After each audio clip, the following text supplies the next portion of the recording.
chers collaborateurs, chers usagers, cette année, nous avons l'honneur et la fierté de célébrer les 60 ans du Trésor public gabonais. 60 années d'efforts constants, de rigueur et de service public au cœur des finances de l'État.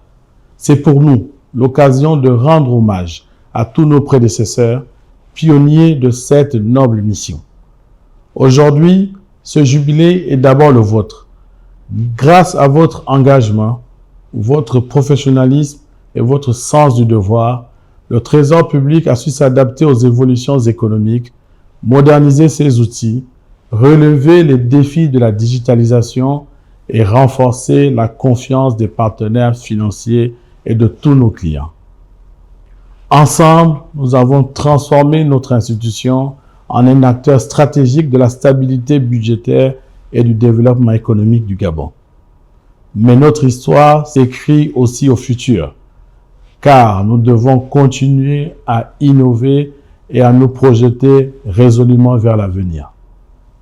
Les prochaines années seront celles de l'innovation, de la digitalisation totale de nos processus d'encaissement et de paiement, de la transparence accrue et d'un service public toujours plus performant. Dans le contexte de la Ve République naissante, une mobilisation plus forte que jamais s'impose. Il nous revient de porter haut les couleurs du Trésor public et de répondre avec excellence aux attentes croissantes de nos concitoyens, partenaires et autorités. Chers collaborateurs, je sais pouvoir compter sur chacun de vous. Comme je le rappelle souvent, notre réussite repose sur l'esprit d'équipe et de solidarité où chaque joueur compte, que ce soit du chauffeur ou du convoyeur de fonds à la secrétaire, du caissier au percepteur, du receveur au trésorier, de l'inspecteur vérificateur à l'informaticien, de l'agent comptable au payeur ou au directeur, tous sont essentiels. Ensemble, cultivons encore davantage les valeurs cardinales du Trésor public, la probité, la sincérité, la disponibilité, la cohésion, la solidarité et l'abnégation. C'est dans cet esprit que nous préserverons nos acquis et releverons les défis à venir.